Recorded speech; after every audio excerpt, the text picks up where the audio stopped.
So welcome everyone. This is the Waste Site Cleanup office hours, monthly office hours meetings, and we hold these meetings on the fourth Thursday of the month in between our Waste Site Cleanup Advisory Committee meetings, which we are holding quarterly. I think next month will be a Waste Site Cleanup Advisory Committee meeting.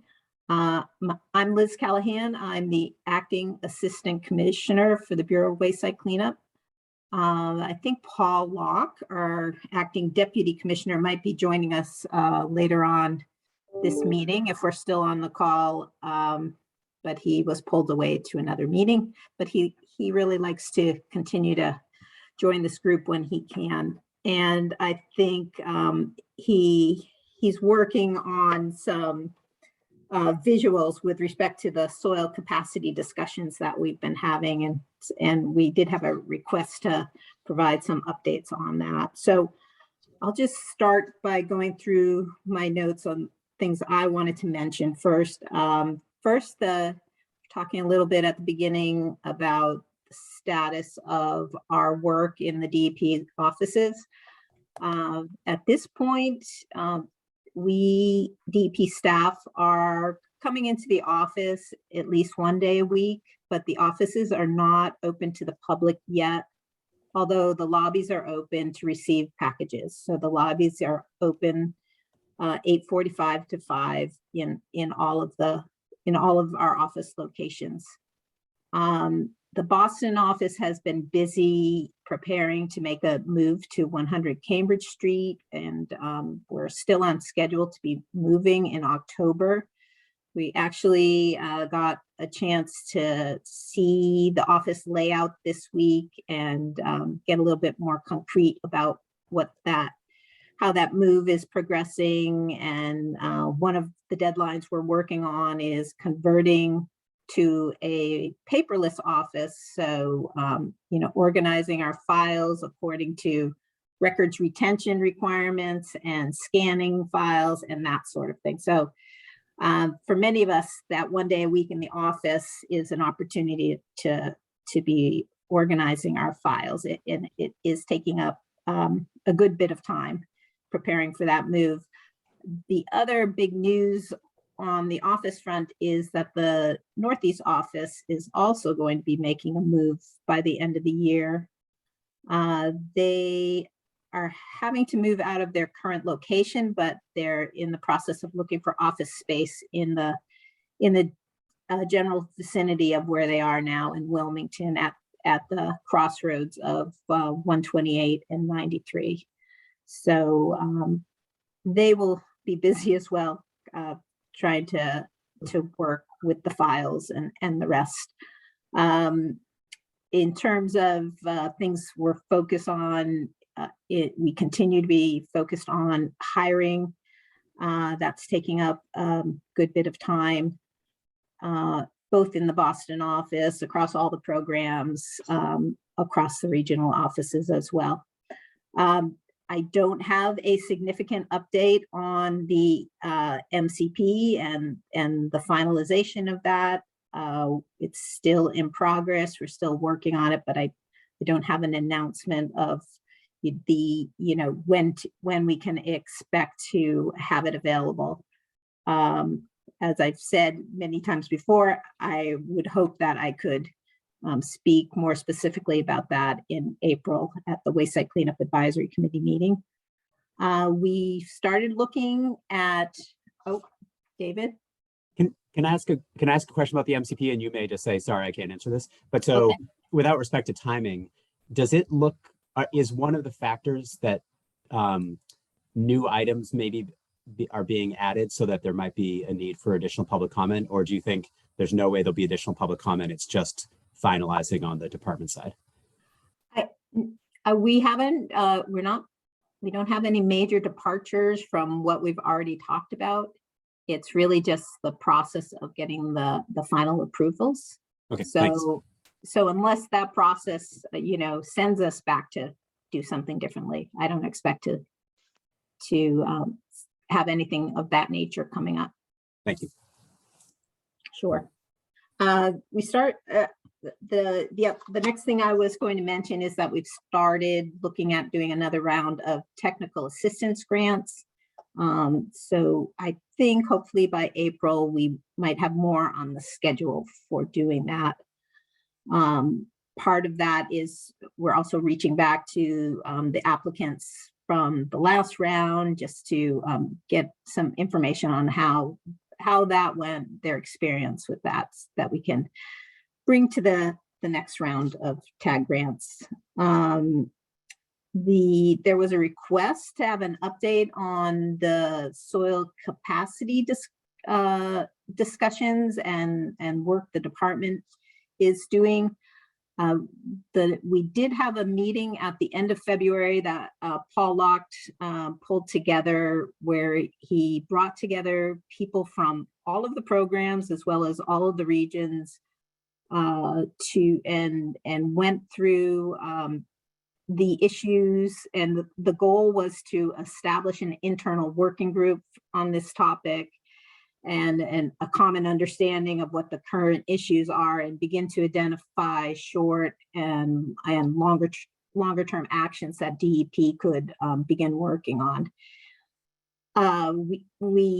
In that meeting, we went through the recommendations from the stakeholder listening session.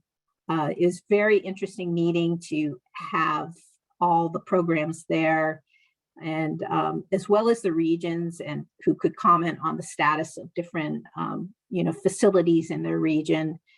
And we've kind of come up with a list of or a general approach in terms of the easier things to do, and kind of from there the harder things to do. And it's essentially the things that we can do now include changing the COM 15 to allow the less than RCS2 remediation ways. So those soils coming from S1 locations to go to COM 15 facilities. That's moving ahead now. And if there's a facility that's interested in taking those soils, they can start speaking to the regional staff about making changes to their ACOs with respect to that. So Liz, just to clarify, the COM 15 facilities are the ACO facilities? Yes. Thank you. The other thing that we're looking at is trying to facilitate soil reuse across projects. So the simplest case would be where you have the same PRP, and whether they can be taking soils from one project to another. Kind of moving up the scale of difficulty is whether we can allow for the reuse of mildly contaminated soils across PRPs, so between different PRPs. That's a little more complicated in terms of how we would deal with liability issues in that case, or address them, and what those agreements would look like. And then going from there, we're looking at whether or not we could be bringing soil from locations that are disposal sites between two locations that are not disposal sites. So in terms of the degree of difficulty, that's sort of the matrix that we're looking at. So it's both in terms of the entities who have a need to manage the soil, as well as increasing difficulty with respect to increasing concentrations. So we're working off that kind of matrix right now. We haven't had a second meeting yet, but we will be doing that, I expect, in the near future. If Paul does come later this morning, he may be able to talk about that in a little more detail, and kind of share that that matrix, or the approach that he plans on taking with that project. Other than that, I did have a few slides I wanted to share. Just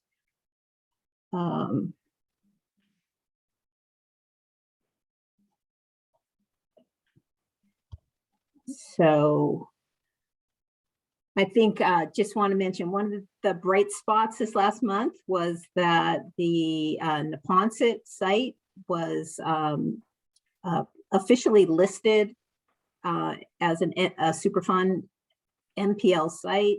And there was an event last week that was really a kind of celebration of the fact that the site is going to be able to have available to it the resources of the federal government for moving forward with the cleanup.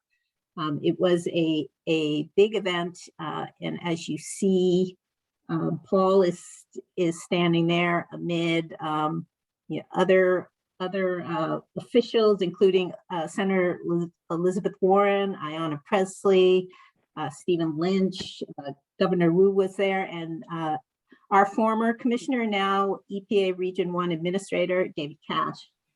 So that was a big event, and it generated a lot of excitement within the department. The Wayside Cleanup Program, the Northeast region has been working on that site for, I think, over 20 years at this point. And it's also a big deal in terms of the communities affected, which include Dorchester, Mattapan, Hyde Park, Milton, and the role of the advocates was really highlighted at this event, which was really nice.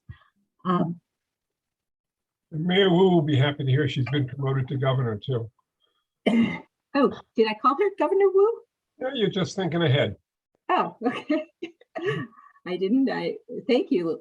I didn't pick up on that. We typically kind of go through where things are with respect to the PFAS sampling program, both the public water supplies and private water supplies. This information is about to be updated, so it's about 3 weeks out of date. But at this point, 991 community and non-community public water supplies have been tested out of the 1,400 or so that are required to test. And 95% of the population are drinking water that meets the 20 nanograms per liter Pfas 6 MCL. 25 systems are currently providing water to customers that does exceed the drinking water standard. And you can find all of the testing results and look specifically at which water supplies are impacted using that link here with the EEA data portal.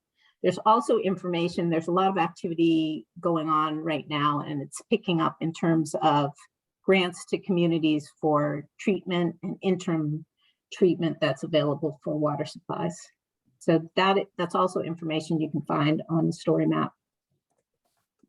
In terms of the private well sampling program, it involves 85 communities where 60% or more of the population are served by private wells. At this point, it's 84 of the 85 communities are at some stage of participation in the program. Some of them are just in the very initial stages where residents are signing up to have their wells tested. 4,444 homeowners have applied for the free sampling program. About 1,500 are now sampling or ready to sample, and kind of these results have been pretty consistent over time in that 94% are found to have levels in their wells that meet or are below the 20 nanograms per liter MCL, and 71% of those found to be non-detect. Through this program, we've found 6 eminent hazards. That number, we've probably found an additional 6 eminent hazards from additional sampling we've done based on these detections, looking at nearby wells. So to date, we've found a dozen or so eminent hazard wells across the state. In terms of in terms of this program, as well as the private well sampling program, it's led to additional work on the part of waste site cleanup. I think that we have 30 to 40 RTNs associated with detections in public water supply wells that are related to work that waste site cleanup and PRPs are doing to do further assessment of sites and take mitigation measures related to detections in public water supply wells. With respect to private water supply wells, we probably sampled some 200 or so additional private wells that were that going off the information that came to us through the private well sampling program. So there's a lot of activity in that area with respect to the sampling, getting access agreements, provision of POET systems in some cases, and bottled water that's ongoing. In both those programs, in terms of the free sampling, both the public water supply and private water supply programs are wrapping up at the end of June. So there's big push on now to complete that sampling. And that remains a big focus of what the water supply program as well as waste site cleanup program are focused on.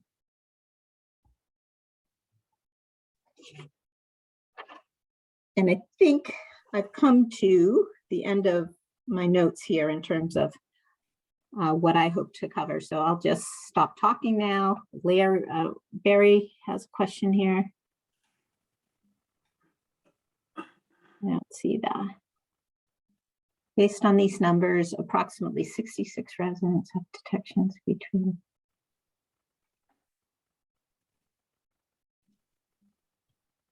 Right, isn't that the program, if these people sign up, if it's above the detection limit, but below the MCL, they're left to their own requirement devices to address that mitigation?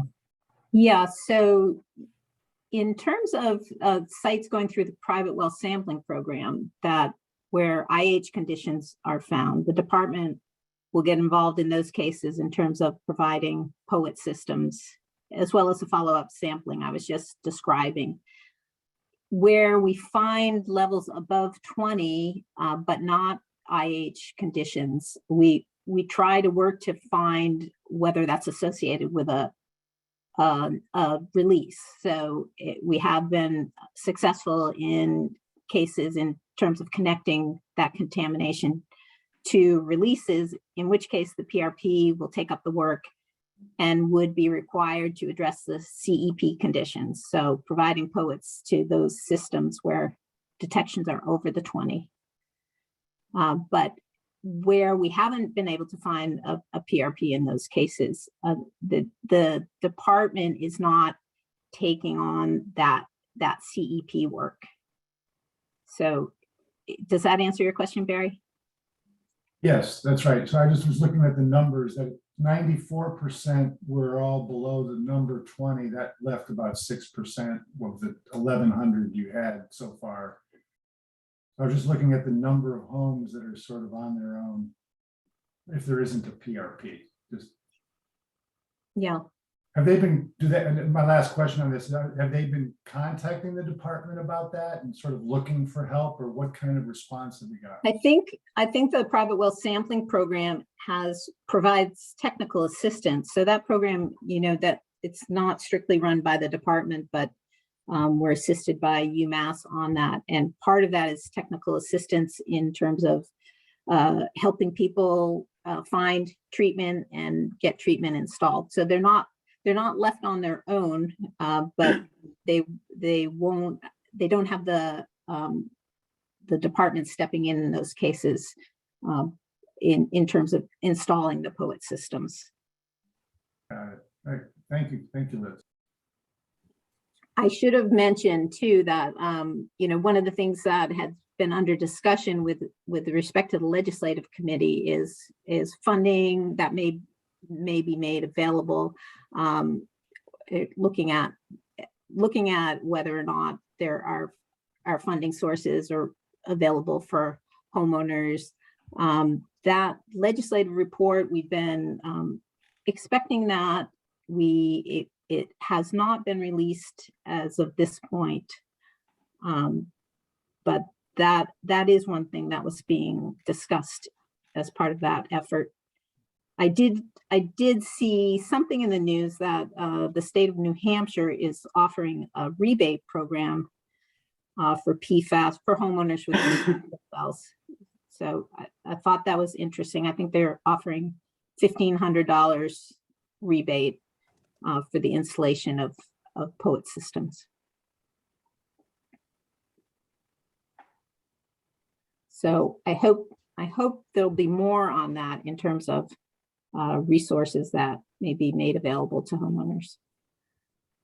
Liz, if I can chime in, I'm working with a couple municipalities on this, and the rebate program sounds like a great way to do it. Because if we can say, hey, homeowner, do what you want to do, but we're contributing to the cost, that would be wonderful compared to then having either the town staff, and most of these towns have very small staff, like the towns that have private wells rely on very skeleton crews, or having to have LSP firms become the logistical coordinators for lots of POET systems adds project management costs that would be different than if a homeowner could say, hey, here's a good source. So Yeah. I support that approach if the state needed a vote.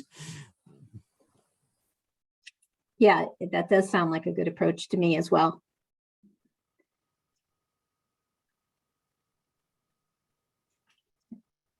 I'm very interested to see how that report turns out. So.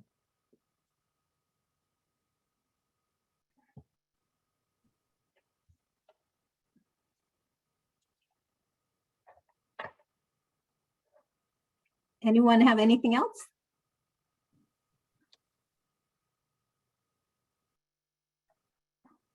Slow news week. Yeah, it's uncharacteristically quiet in this group. Well, you answered a lot of the burning questions already. Thank you, Larry. The two on my list, so. Yeah, you'll have to tell Paul that, Liz. You just covered everything and then nobody had anything to say. I will, thanks. I sort of want to hang on to see if he'll show up. He thought he might be here around 9:30, but I apologize, Liz. The plumber came, but did I miss the latest on the MCP revisions? you did. So I'm not going to repeat it. They're all set, Matt. Next week, they'll be out next week. No, I said that there were no significant status updates. Nothing to announce this month. Liz, it's Barry again. I have a question I'd like to ask this crowd, if you don't mind. Not at all. Ask away. Have any of you LSPs been in a situation where you've proposed a comprehensive response action that needs approval from a local conservation commission? And where is anyone here familiar with the limited project provision in the wetland regulations for 21E response actions? Mm-hmm. So there's a provision in there about, well, there's Paul, so I'll be quick. It says that for a limited project, which is allowed under the wetland regulations, if you're proposing a comprehensive response action proposed in accordance with the MCP, then the issuing authority, that being the Conservation Commission in the first instance, isn't allowed, if you will, by the rule to require an alternatives analysis on another way to implement the response action. And I'm just wondering if anyone here has run across that and had experience with a Concom that's trying to have a third-party LSP brought in to review your work. Not on IRAs, not on RAMs, but just on, phase 4 RIP. Anyone? Anyone? Good for you. You don't want to go through that. Thank you, Liz. Okay. So Paul, Liz, I had mentioned that you may turn up and you might have more to say on the soil capacity discussions and the path forward. oh, you didn't take care of that already? I Good did- picture of that, Paul. You I it did very kind well. of outline it. Yeah. And you mentioned the less than RCS2 soils I did. for the COM15 sites? Yay. Yeah. Yeah, so the other thing Liz and I were kind of talking about as a way to kind of show this, or to think about it, or the way that I've been thinking about it, is, and I did get the matrix done. My other meeting was really boring. That, you know, it's what we're struggling with is kind of dependent upon the concentration of stuff in the soil. On the left-hand side, going from the really clean, less than RCS1 stuff to the really dirty, greater than COM97. And then across the top is the really interesting stuff, which is moving soil around both within projects and between projects. And, you know, I put check marks into things I think we already have covered, which are if you're talking about moving soil within the same site, so that the first column with check marks, you know, it's one PRP, to keep it simple. It's the same, well, more importantly, it's the same 21E site, and there's a lot of flexibility of managing soil within that site, kind of regardless of the concentration, as long as you're managing it on site.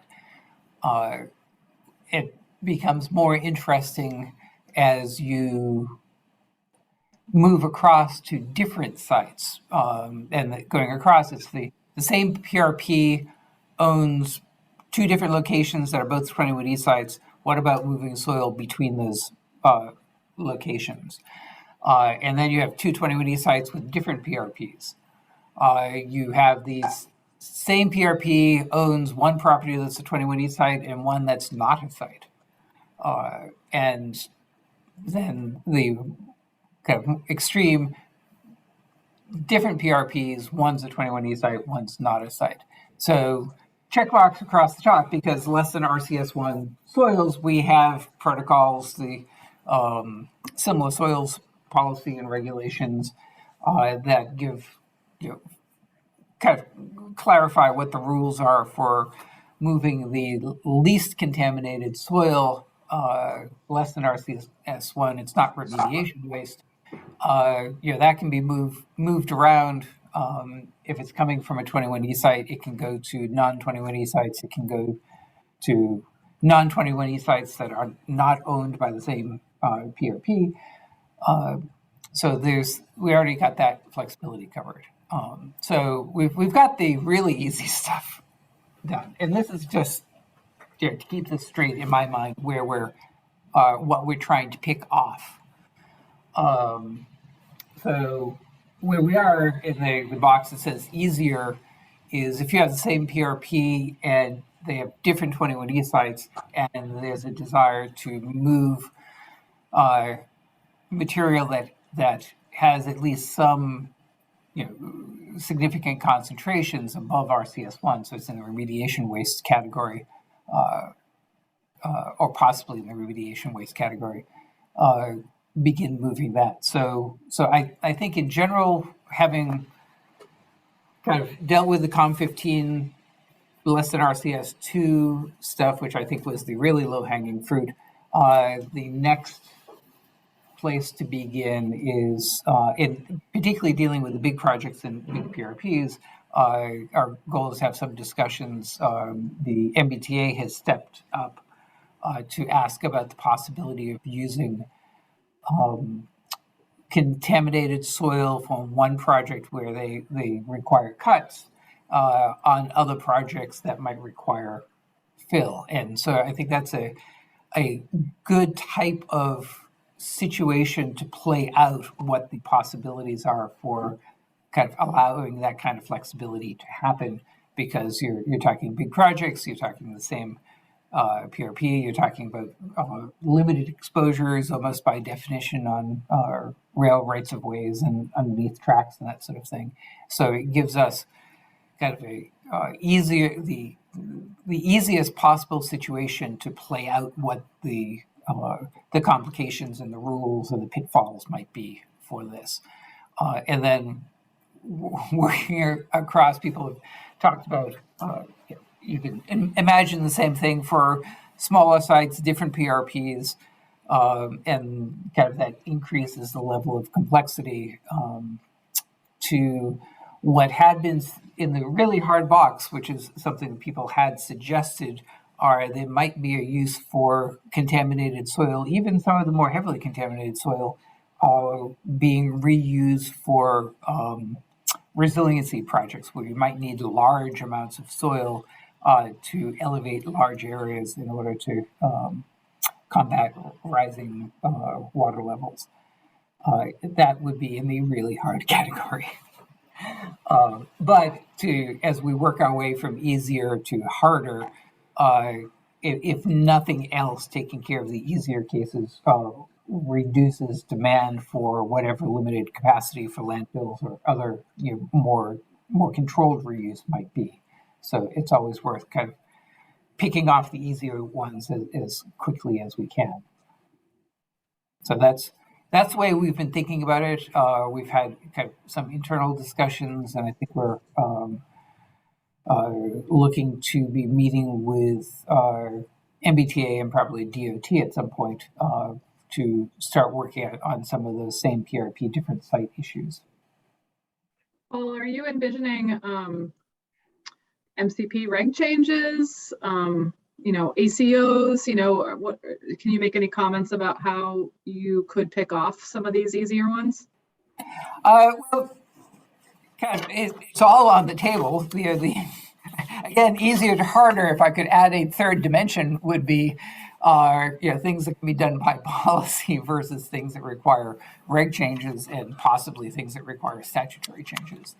I think we're open to considering everything, but obviously easier if it can be done with a wave of the hand versus reg changes. I'd Go ahead, like to go ahead, suggest Joel. that there may be another permutation here of a temporary situation where you may want to land farm soil, let's say, contaminated with VOCs.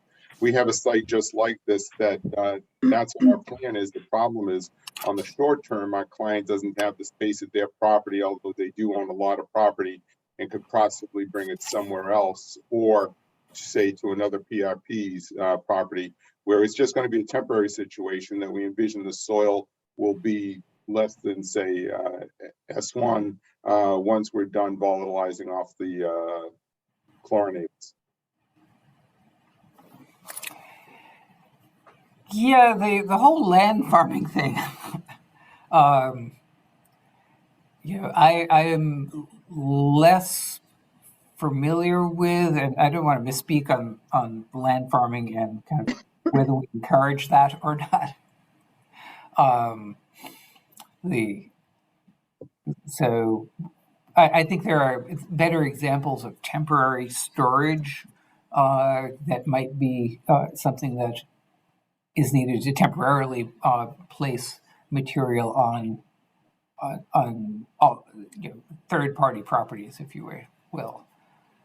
Go ahead. Whether it's for remedial purposes, or just storing it while something else is happening, and people find a permanent home for it. That there's probably a role for third-party storage locations. Okay. Paul, I have a question about how property versus 21E site fits into your headings across the top. So in your easiest one on the left, we've got same PRP and same 21E site. If I had a large project that was the same PRP, the same property, but had different 21E sites within it, can I move from one to the other if they have the same reporting criteria? Or does that fit into the second heading where it's the same PRP? Yeah, would that fit into the first column or the second column?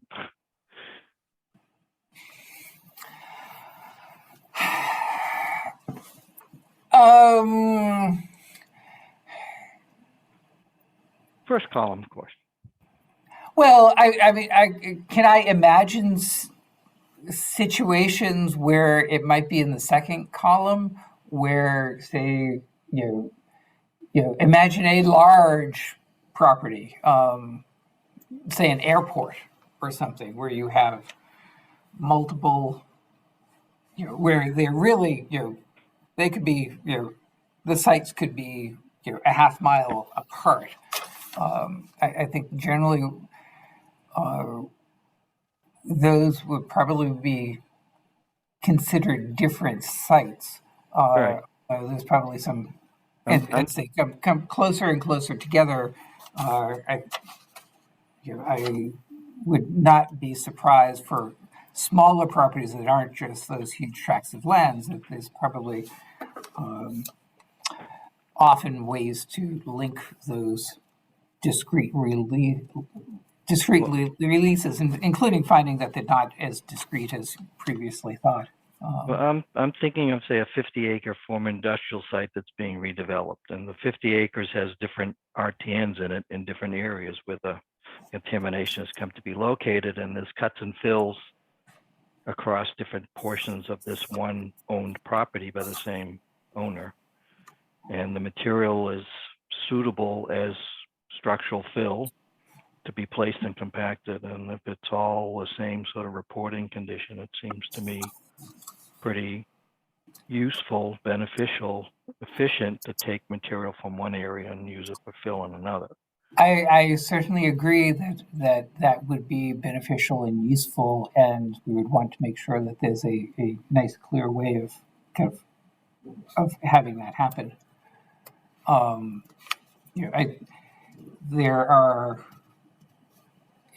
a lot of situations where in those kinds of properties, it has been useful to consider those locations as separate and distinct, unrelated sites as well.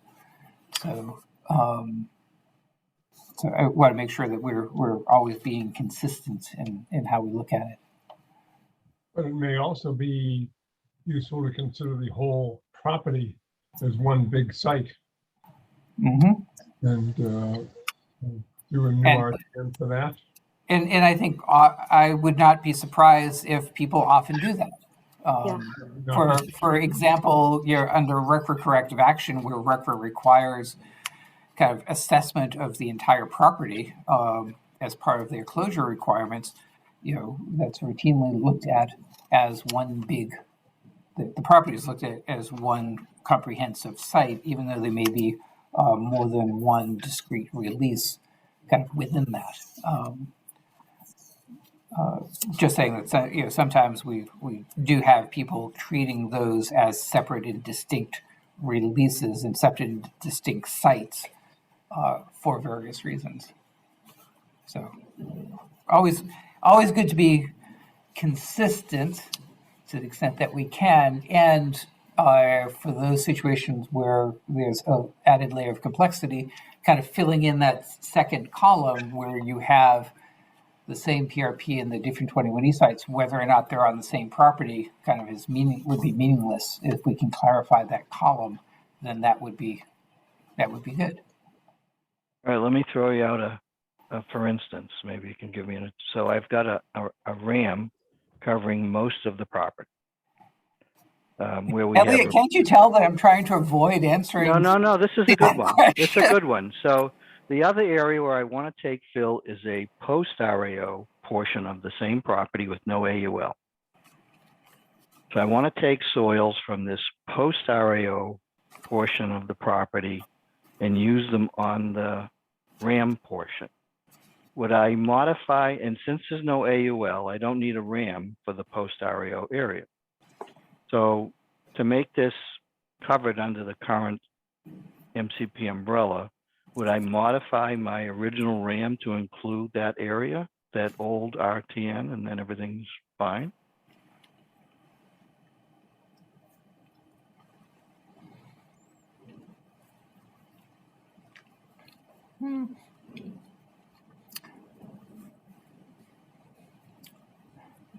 That sounds like it might be okay, but I would highly recommend that you talk with regional staff first. But, it's a little bit too detailed for me to be thinking on the fly, Okay. especially where I'm being recorded. And that it would be better to talk with the regional folks about exactly Like the person at the top of the Zoom there? what who's on the top of your Zoom is different from who's Liz. No, I meant regional folks. Oh, okay. Both Liz, but also the regional Nero. folks who would be Okay. looking at and reviewing any work and would be the first Okie doke. commenters. Thank you. And then they would contact Liz.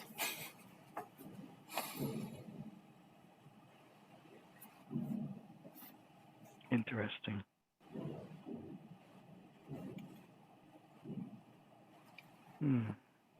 Let the Well, I'd like pilot to say, do- Paul and Liz, that we appreciate that DEP is continuing this conversation. It's very acute challenge at the moment.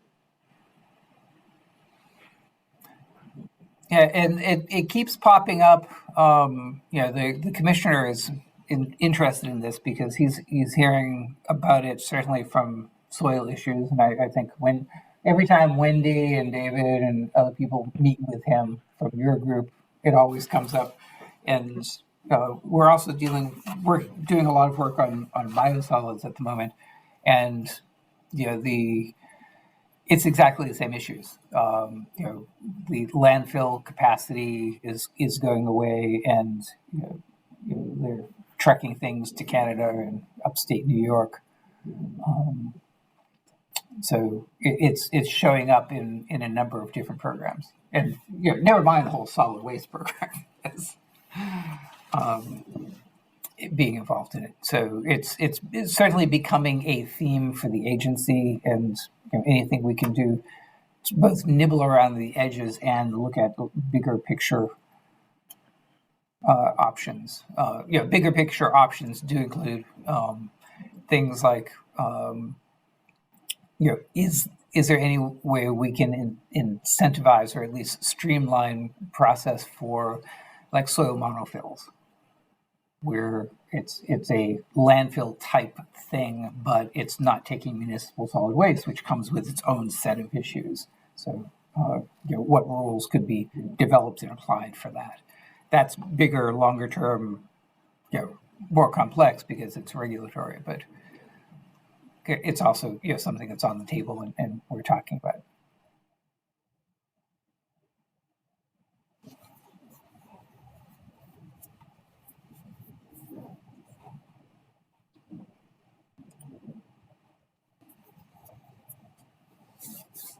Does anyone have anything else?